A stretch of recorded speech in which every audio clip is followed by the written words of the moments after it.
Hey everybody, welcome back to the Tampa Bay Buccaneers Madden 20 franchise rebuild. It's episode 132. We continue the 2039 season today after a 3-1 start where we watched us defeat the Minnesota Vikings last episode. First regular season game we've watched in the series in quite some time, and I enjoyed it, and I was happy to see that a lot of you did as well.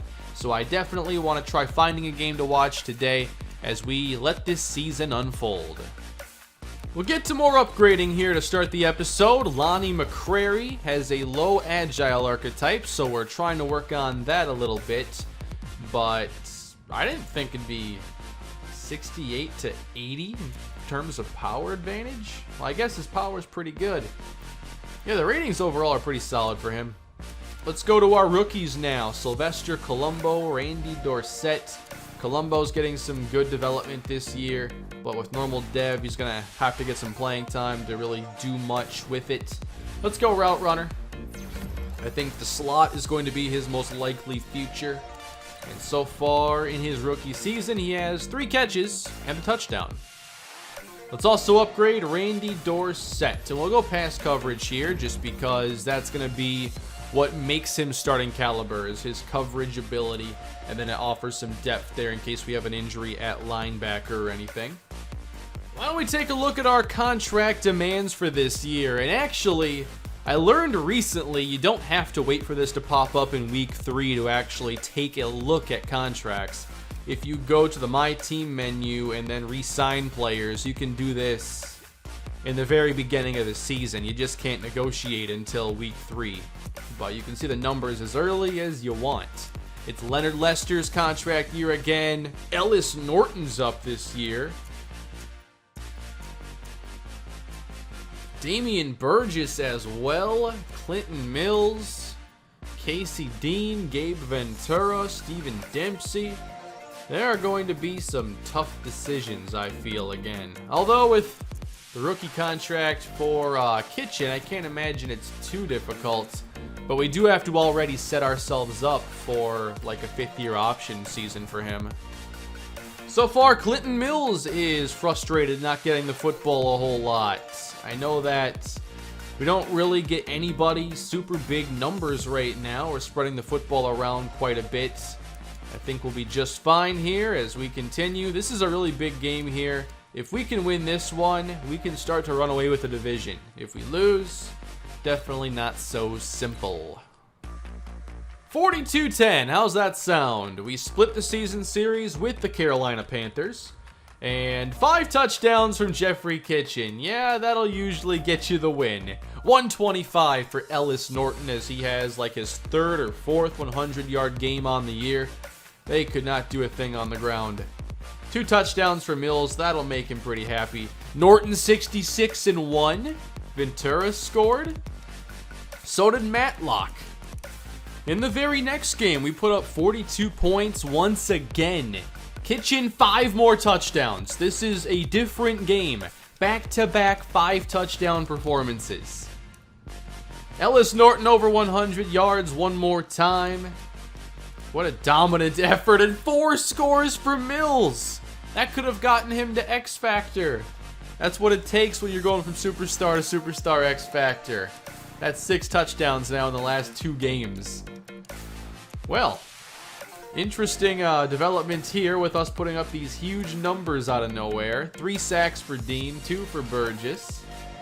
Jeffrey Kitchen was Player of the Week last week, and now Clinton Mills, Player of the Week here in this one with 4 touchdowns in 1 game. Okay, these games aren't even challenging today. 27-7, 159 of offense in a 4-quarter game, 64 passing yards. Jeffrey Kitchen only had 2 touchdowns in this one. I wonder if they both went to Mills. Norton had 137-1. This could be legitimately like a 2,000-yard season for him. Clancy 42. Ventura had a score. So did Barry Roy. And defensively, a couple sacks here. Macklin, Dempsey. And of course a pick for Floyd Dobbins, who is like our 4th corner. We are going to offer the fair offer here to Ellis Norton, a 4-year contract that would make about $10 million a season. And he accepts the extension. I know he's going to be regressing, but I think he's a very important player to this offense. And I want that running game impact that he brings. And I'm confident he'll stay on top of his game for a while. 688 yards so far puts him on pace for the best year of his NFL career. And then consider he's also catching the football better than he normally does. He has a touchdown, 109 yards. So I expect some new career highs. Also, that fair offer had like $15 million guaranteed, so you can obviously try getting out of it in year 3 or year 4, but I want him around. Well, that's 5 wins in a row. It's a bit closer, 24-14. 2 interceptions in this one. Kitchen slowing down a little bit. Not Ellis Norton. No way, 152-2. They tried to run the football 23 times, 48 yards. That's not going to cut it. Hubbard, 76 and a score. Very little receiving production here overall. And the defense. Sacks for Burgess and Khalil Clemens.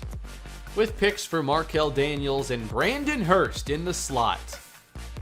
We'll upgrade Brandon Hurst again. And let's work on that man coverage this time. Try to get that into the 70s. Now a 76 overall. And there we go. A little bit of zone coverage as well. Both now in the low 70s. Barry Roy, 82 overall vertical threat right now. Deep route running, break tackle, catching. Only 25 years old as well. Well, I was looking for a game that would maybe be a bit more competitive. I wanted to take on a team with a better record. 0-8, not very good. I imagine we win this one pretty easily. But we'll have the chance, at least, potentially, for Randy Dorsett to get the upgrade. Wow. That would be amazing. The division is basically ours at this point, 41-10. Okay, this is one of the most dominant regular seasons I can remember us having as we continue to pile up 100-yard days for Ellis Norton. 2,000. What does that need for an average, you may ask? 125. It's not easy to pull off, but he could do it. Again, not much here for the receiving production. We just didn't really need to. Colombo found the end zone at least. And how about our defense? We're looking for numbers here for Randy Dorsett. No sacks. How about tackles for loss? 2, not for him. 1 tackle for loss though. And that's it. So I don't think he's gonna get it. He's still getting better though. 71 overall now. 2 more man coverage, 1 more zone. I want to offer this 2-year contract to Casey Dean. He's only 25 years old, so we know he's still going to be developing through these years. He may not get a ton better in them. We'll have to increase the salary a bit, but it'll still be under $10 million a year for a really solid player. Another blowout victory for the Tampa Bay Buccaneers. And again, the passing games are not that big. We had those 5 touchdown days. I thought maybe that'd be the trend, but now it's just run the football, they can't stop it, and we'll throw when we have to. And Norton's going to catch the football more as well as he continues to put up his best season in the series. And I've checked out, the schedule. Well, every week, obviously, I'm seeing our opponents, and I just don't see a single interesting opponent, including the Falcons, who we have a chance to eliminate here before too long. Uh-oh, new injury, though. What's this? Galloway. 7 weeks he's gonna miss. Okay. Maybe I have to sign a running back. Problem is we have like no cap space, so I couldn't even try to sign Nathan Haynes here because we'd be over by 1.2 mil. So I have to go into the 600K range. Even then, I'm 40,000 over. So Kendall Wheaton Could he be our newest running back? We have $60,000 in cap space. 89 speed, 79 elusiveness. Welcome to the team.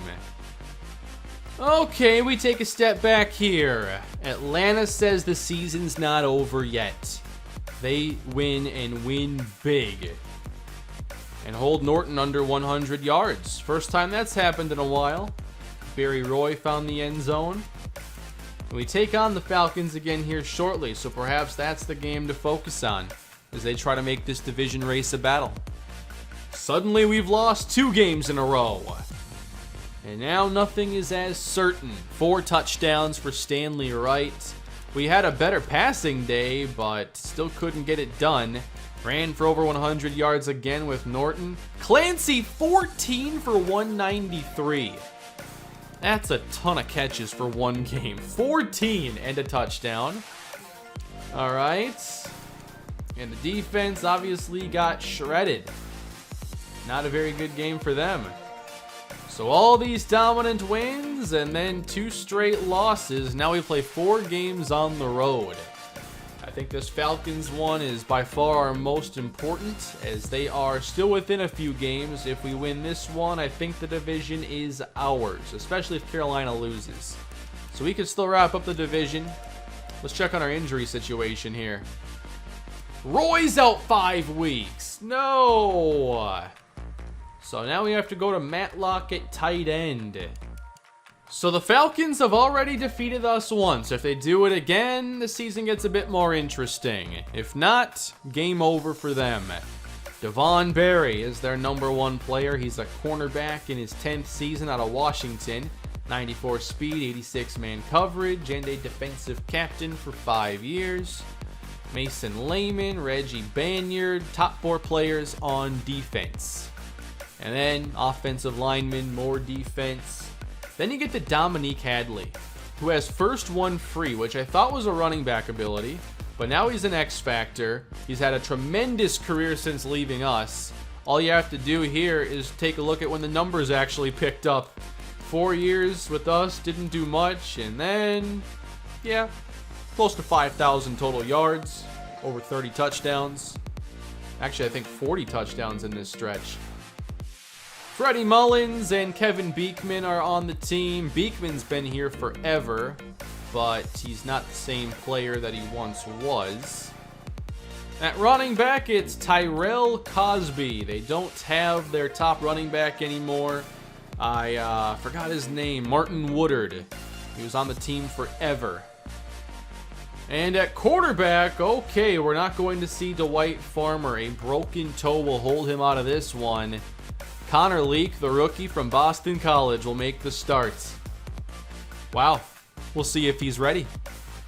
They ended up signing Cam Harris to like an $8 million deal, so they do have a pretty good left tackle, and their right guard's also really good. Ryan McCann, 85 overall superstar guard who's primarily a pass protector.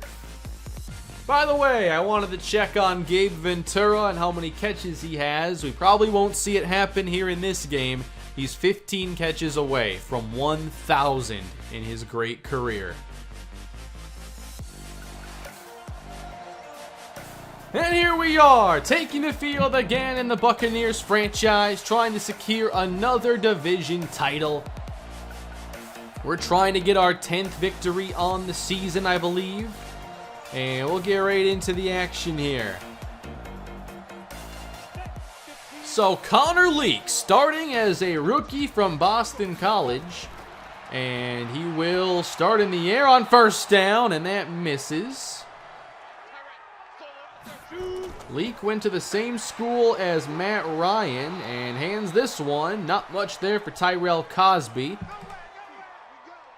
Already getting the Falcons caught on 3rd and long. Here's Leak.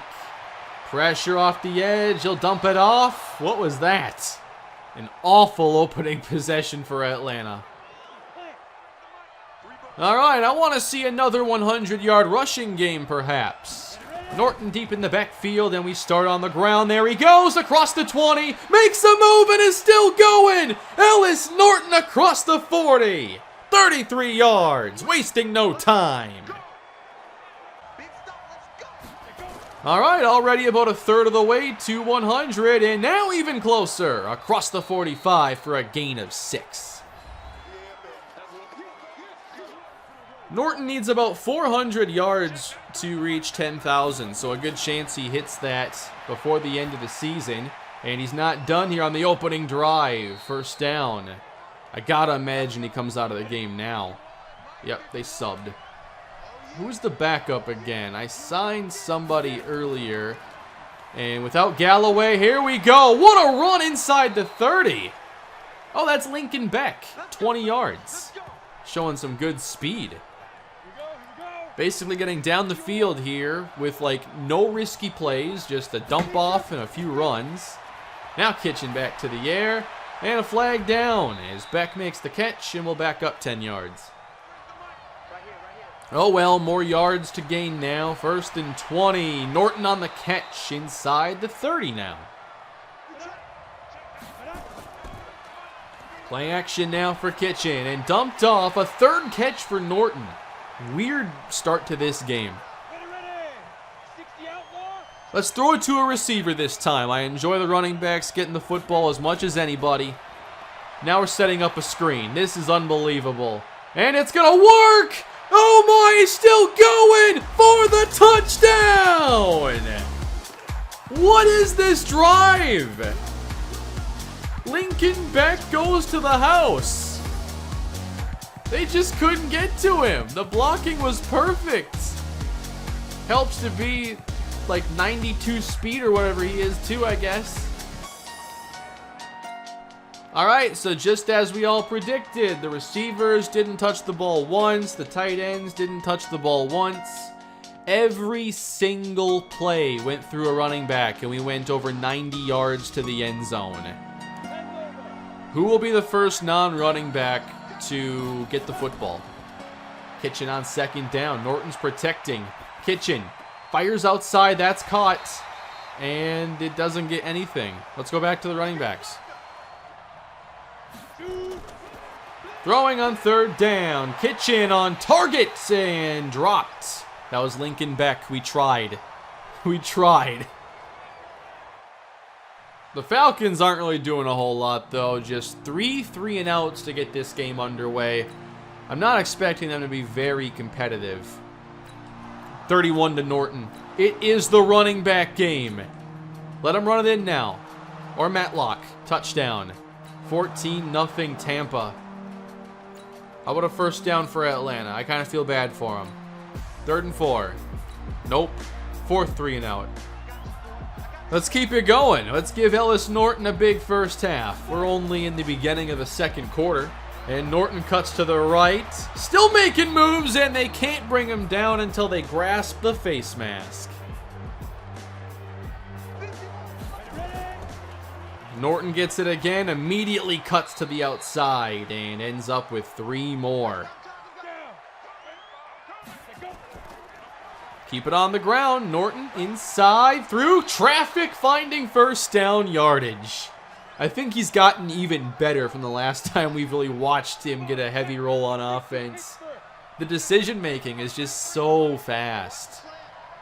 And it's also the right decisions. Here's the throw on 1st down, complete to Matlock inside the 30. Lincoln Beck checks back into the game on 3rd down. And Kitchen heads to the air with time and completes near the 20, and that would be Colombo on the reception. And if this turns into a major blowout, he could get a lot more opportunity. Norton gets the carry once again, and the Falcons bring him down on 1st contact. That's a major win for them. 3rd and 7 here for Jeffrey Kitchen. He's got time and decides to throw it away. Why take a chance? We're going to go up 17-0 anyway. The Falcons are going to need something. But they just can't get anything going. I think we're going to see a lot of rushing success in this one for us. Norton's getting closer to 1,000 yards or 100. I know it feels like he has 1,000 yards already in this game. Lincoln Beck's having a really big game too. And we're inside the 10 again. And we were so cocky, we ran it on 3rd and goal from the 6. The score is 20-0 Tampa as we go into the second half. And we'll see where Norton is in terms of yardage. Kitchen flustered, and he's going down for a loss of 7. 3rd down and 17. No handoff here. Thought we might actually do that. Instead, a laser to Mills, and the Falcons get a stop. The Falcons got a 1st down, and they may get another one. 25 yards. Okay. They may get points after all. I thought we'd get a nice shutout victory here, but not so fast. Atlanta makes it a 13-point game. We'll watch the next Falcons drive. How about that? As Norton has to have 100 yards by now. Certainly all-purpose he does. Loss of 6. Uh-oh, wrong direction. All right, Falcons. The door is cracked open. Connor Leak, is he getting more comfortable as the game goes on? We'll see. 1st down here for the Falcons. Throwing the screen. That didn't work. 4 on the rush as the pass is away quickly, and the tackle is made in the open field by Dwayne Trawick. Just throw the ball to Dominique Hadley. It's all you got. It's the only play in your playbook right now. 3rd and 10, underneath and wide open. I guess that'll work. 2nd down for Leak, and that's caught for the 1st down, and that is Dominique Hadley. Keep throwing it to him. You got a shot to make a game out of this. I can't believe Hadley had this potential to be this good, and we couldn't do anything with him. That was when we had a pretty deep wide receiver core, at least. I know he was getting playing time. There was another receiver drafted alongside him, but neither one panned out for us. Here's the check down that gets the Falcons to midfield, and now Cosby's shaken up. Offset pistol here for the Falcon offense as they bring Hadley in motion. Leak spins into trouble and meets Damian Burgess at the 43. I didn't even realize that was actually 3rd down, so the Falcons had some promise, but now gotta play some defense. Kitchen spins and completes for a short pickup. Fake now to Norton, and throwing it to him, and he's brought down immediately. We ran the ball heavily early on. I don't know why we've gone away from that. Just inside zone to start every drive until they can stop it. 3rd and 5, a screen for Beck, and that's going to lose 4 yards. So the Falcons aren't out of this yet. Empty set for the Falcons as they open this drive. Will they get aggressive? Will they attack downfield? Here's a throw to the outside. Caught for a short pickup. Falcons got to move the chains here, needing 4. Pressure off the edge, and an incompletion here on the outside. I think we're just dominating the edge too much, and the CPU is very quick to react to pressure that's not even necessarily there quite yet. But their whole process speeds up a little before it should. And we get the football back very quickly, and we'll be inside our 10. All right, let's run the football. This is not the right formation, though. We're definitely throwing this out to Norton on the outside. And, oh, I thought he'd unleashed the juke. Could have been great. Motion here, and the flip ahead to Ventura with a blocker on the outside. He's got the 1st down and gets 9. We'll run inside now, and there goes Norton. He found some daylight, but it closes quickly. Over a $120 now on the day. Another one, and unable to rip the football out. Norton gets a couple more. Norton motions out on third down. Kitchen hits the quick throw, and Mills hangs on for a big first down conversion. Good job running clock on this drive. Like 13 points, it shouldn't be that close to begin with, but at least we're down to 4.5 minutes. Kitchen's got time on third down, and Clancy breaks a tackle. He'll move the chains again, as we'll go inside 4 minutes left. Ellis Norton will not get this one. Kitchen going for the game winner, and we got it! Clinton Mills on the touchdown! Number 9 on the season. I think number 7 in the episode. And that'll make it 27-7 Tampa. That is your game ender right there. Let's just sim right to the end. This one is over. 28-14 is your final, everybody. We have a decision to make too on Mills. Do we give him another big extension at age 30? He's certainly earning it. There was some pretty good action in this game. That was actually pretty fun, even if it was not that close. I mean, it was when the game started 0-0, but beyond that, never felt like the Falcons were really in it. Norton 133. Beck had 20 yards. Let's just isolate our stats. 66 receiving for Norton, 49 for Lincoln Beck. I'm telling ya, if you want to be a successful running back down on the depth chart, you just got to join my team. We are not quite done yet in this episode. I think wrapping up the season is probably the best call now. But I want to make another contract offer here to Casey Dean first.